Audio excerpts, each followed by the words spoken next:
नमस्कार दोस्तों, आप सबका स्वागत है। और कल मैं रात को कंगना रनावत की फिल्म इमरजेंसी देख रहा था।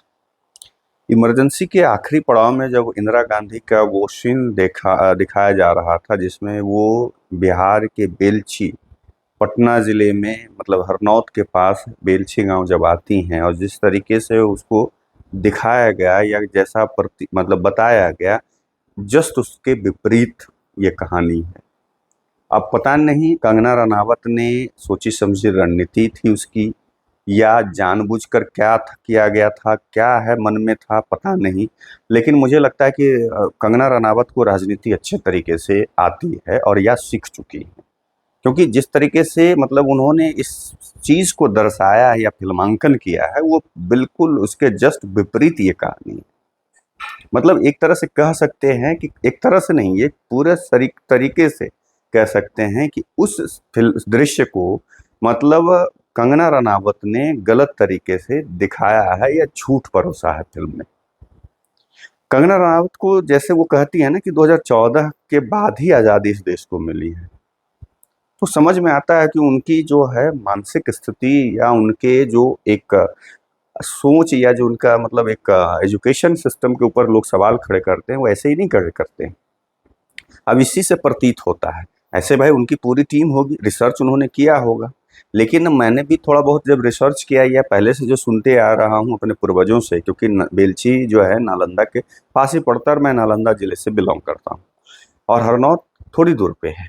नीतीश कुमार यहाँ के हैं, हरनौत के पास ही उनका जो है कल्याण विघा गाँव है, वहीं से नीतीश कुमार आते हैं। हरनौत से विधायक भी नीतीश कुमार रह चुके हैं, और बाढ़ संसदीय क्षेत्र से सांसद भी नीतीश कुमार रह चुके हैं।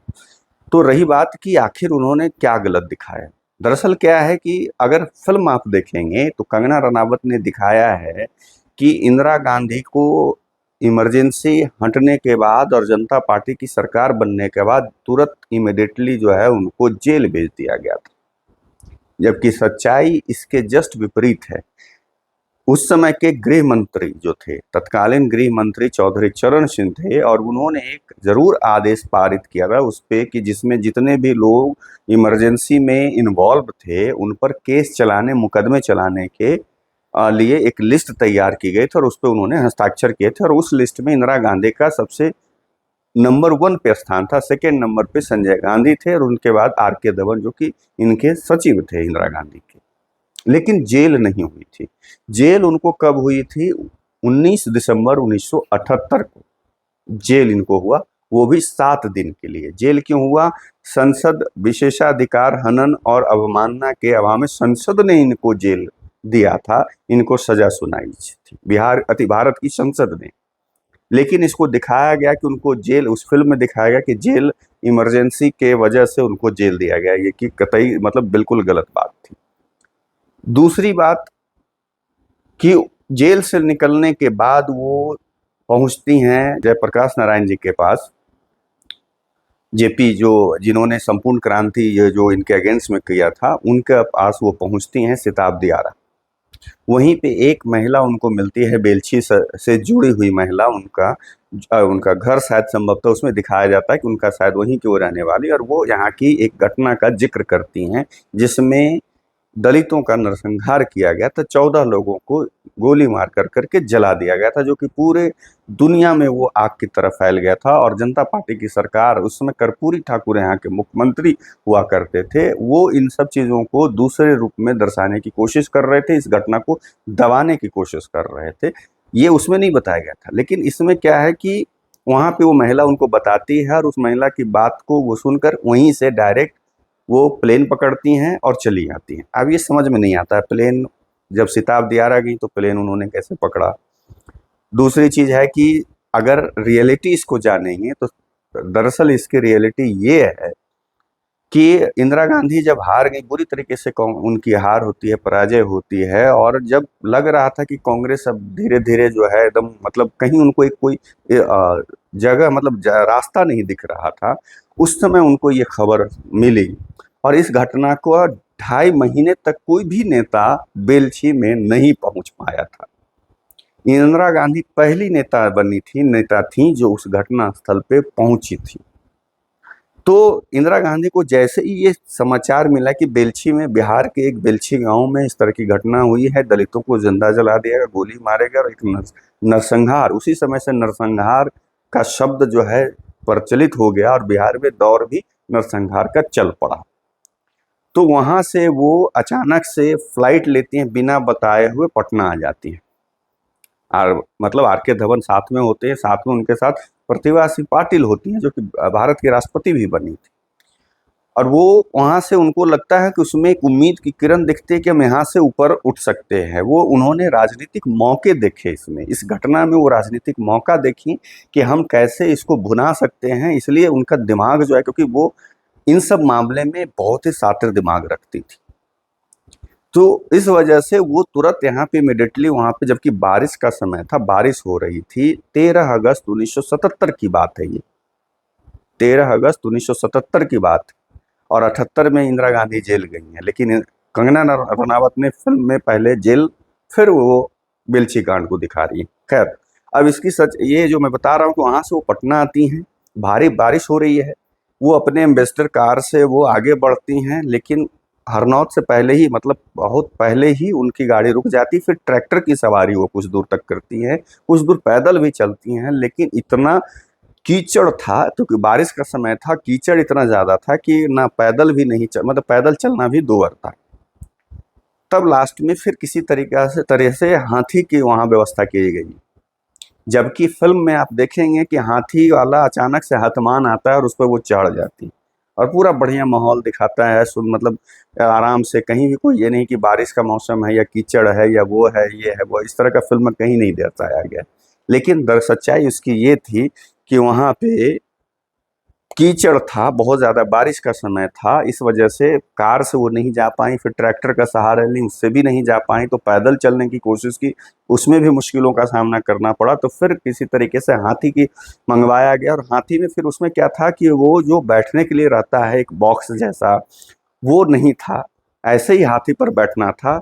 तो इंदिरा गांधी उसमें वैसे ही बैठ गई, उस पर हाथी पे चढ़ कर करके, और प्रतिभा सिंह पाटिल भी पीछे बैठी, जबकि प्रतिभा सिंह पाटिल जो है बहुत डर रही थी, और वो इंदिरा गांधी की साड़ी के पल्लू को कस के पकड़ी हुई बैठी हुई थी।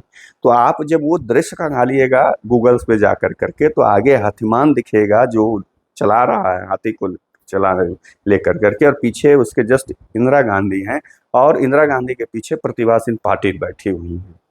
अब हाथी से वो चलती हैं, 15 किलोमीटर की दूरी, बीच में एक नदी पड़ती है, और नदी में जब हाथी घुसता है, इतना पानी रहता है उफान के, सोचिए कि उसमें भी, पानी में भी उनके जो है कमर तक की साड़ी भीग जाती है इंदिरा गांधी की, और उस भीगी साड़ी होने के बावजूद वहां पहुंचती हैं, और उस गांव के लोगों को लगा कि कोई एक भगवान आ गया, कोई देवी देवता आ गया यहाँ पे, क्योंकि कोई नेता तो पहुंचा नहीं था, घटना को घटे 2.5 महीने हो चुके थे, कोई शुद्ध लेने वाला नहीं था, उन लोगों के कोई हालचाल लेने वाला, जानने वाला नहीं था, उनको कुछ, मतलब उनके दुख पर जो है मलहम लगाने वाला कोई नहीं था।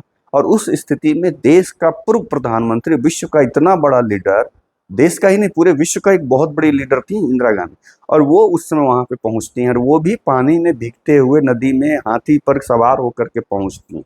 फिर उनको उन गांव वालों ने साड़ी देती, मतलब गांव के लोग साड़ी देते, नए साड़ी की व्यवस्था करते हैं, घर में हर कोई रखता था पहले भी, आज भी लोग रखते हैं, और उसके बाद खाने के लिए थोड़ा बहुत जो उनके पास था वो उनको देते।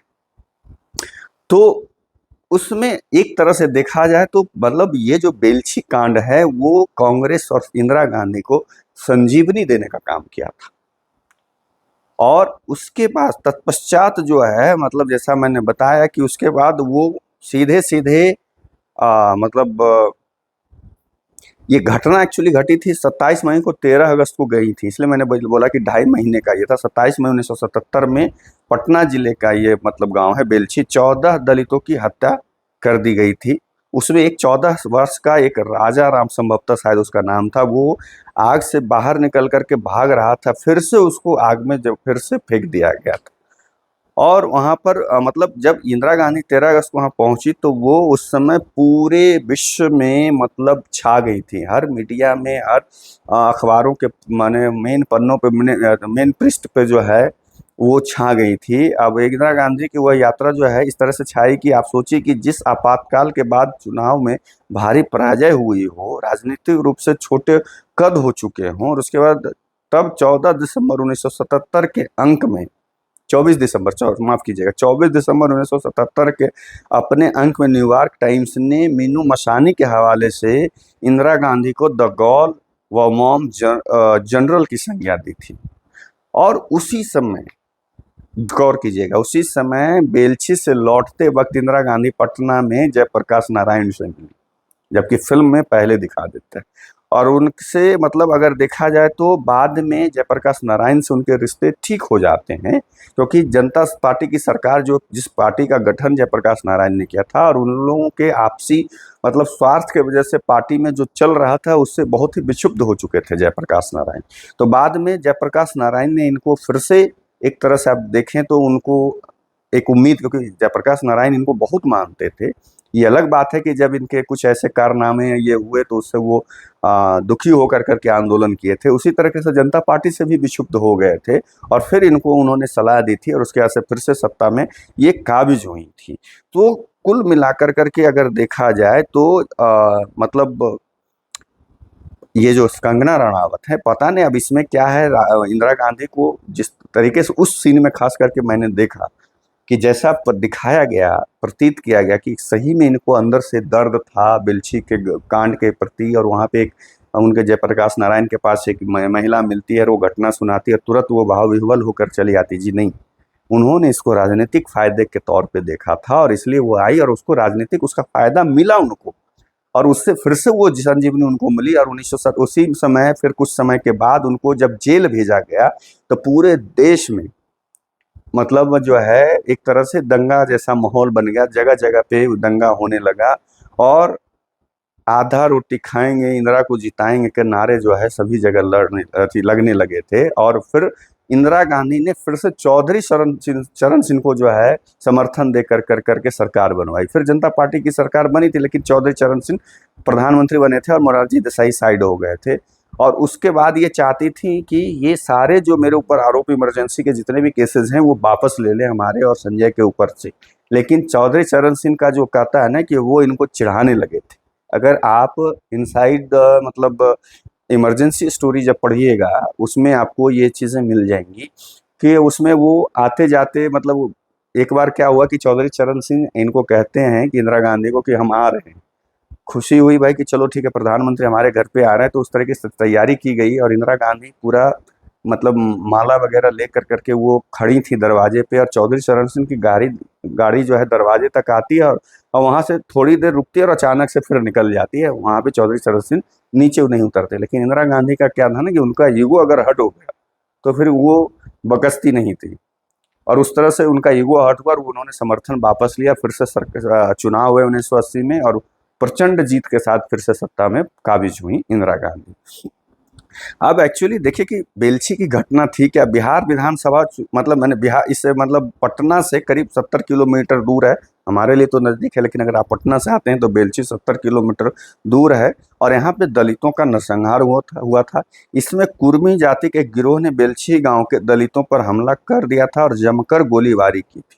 इसके बाद 11 दलितों को जिंदा जला दिया गया था। भीषण गर्मी के दिनों में गांव में भीषण आग की लपटों में 11 जिंदगियां झुलस गई। कहा जाता है कि एक 14 साल का लड़का जब किसी तरह से भागा तो उसे फिर से उठाकर जिंदा आग में फेंक दिया गया।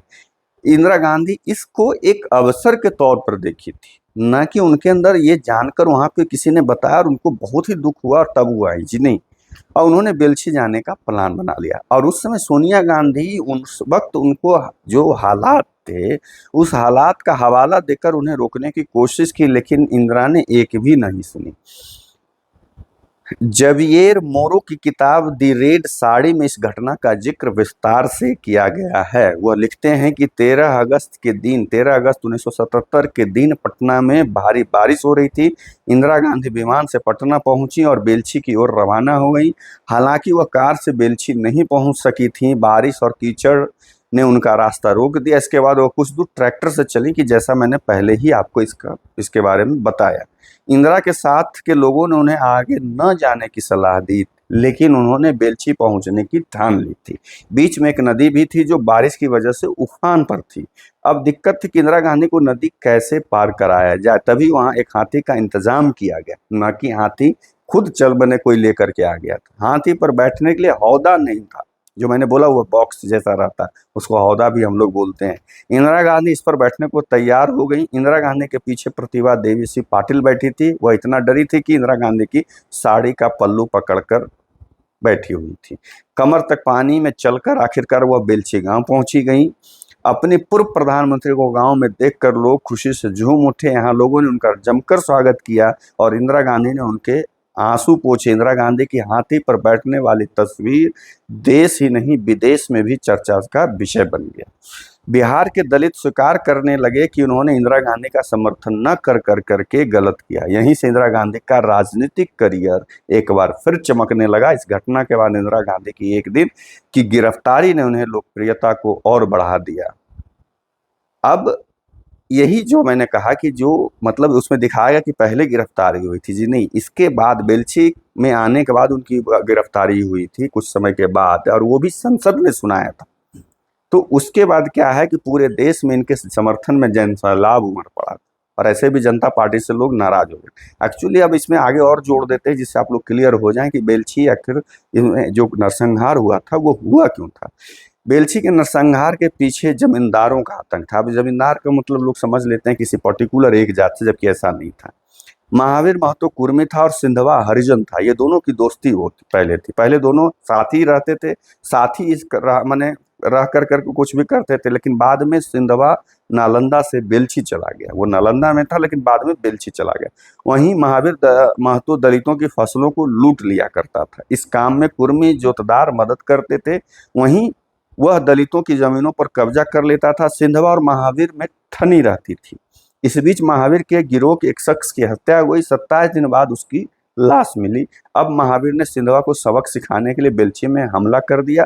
महावीर के गिरोह ने सिंधवा और उसके साथियों को गोलियों से भूनकर आग में झोंक दिया। ये था बेलछी नरसंहार का कांड, जिसको कि इंदिरा गांधी ने एक राजनीतिक फायदे के लिए, राजनीतिक मौके जहां पे उनका कद छोटा हो गया था, इमरजेंसी के वजह से पूरे देश ही नहीं विदेश में उनकी थू-थू होने लगी थी। और जिस तरीके से उनके जो एक स्थिति उनके साथ हुई थी कि मतलब वो एक तरह से डिप्रेशन में जा रही थी, उस समय उनको एक ये मौका लगा कि हम फिर से ऊपर आ सकते हैं। और उसका वही नतीजा भी निकला कि जब वो पहुंची 2.5 महीने बाद, जब कोई नेता नहीं पहुंचा, तो वो सारा महफिल जो कहता है लूटना, वो लूट ली और पूरे विश्व में फिर से वो छा गए और उनका फिर से कद जो है बड़ा हो गया। और उसके बाद से फिर से वह दोबारा प्रचंड जीत के साथ सत्ता में काबिज हो गई। तो कंगना रनावत ने किस तरीके से रिसर्च किया, किससे कैसे रिसर्च किया, ये समझ से बाहर है। मैं बाकी फिल्म का तो नहीं कहूँगा, मुझे कहीं कहीं कुछ, एक तो पहले उनकी एक्टिंग मुझे पसंद नहीं आए। मैं इंदिरा गांधी के जितने भी वीडियोस देखा हूँ, छोटा छोटा क्लिप जितने भी देखा हूँ, मुझे उसमें उस तरीके से उनका हाव भाव नहीं लगता है। लेकिन अब कह सकते हैं कि वो रिसर्च किए हैं तो हो सकता है कोई बताया होगा किस तरह का उनका हाव भाव रहता होगा। लेकिन फिर भी इस घटना का जहाँ तक सवाल है कि हम अपने पूर्वजों से भी सुनते आए, नालंदा के होने के नाते और लोगों से भी सुने थे। और बेलछी जो है फेमस सब दिन रहा इंदिरा गांधी की उस यात्रा के वजह से। ये अलग बात है कि आज भी वहाँ पे जो इंदिरा गांधी वादे करके गई थी वो आज भी पूरा नहीं हुआ, जिसके वजह से जो पुराने लोग हैं, गांव के लोग, आज भी उस बात से नाराज दिखते हैं। लेकिन इंदिरा ये कंगना रनावत इस तरह से क्यों झूठ परोसी हैं, ये कंगना रनावत जाने। आखिर उनका मुझे लगता है कि दोहरा चरित्र से दिखता है कि एक तरफ वो कह रही कि हम इमरजेंसी का सच दिखा रहे थे तो भाजपा को खुश कर रहे थे, और ये चेहरा दिखाकर मुझे लगता है कि कांग्रेस के लिए में अपने रास्ता वो बनाए रखना चाहती थी। मेरा तो यही मानना है। आप लोगों का क्या मानना है कमेंट करके जरूर बताइए। तब तक के लिए आप लोगों से विदा लेता हूँ, दूसरे वीडियो में मिलूंगा। नमस्कार।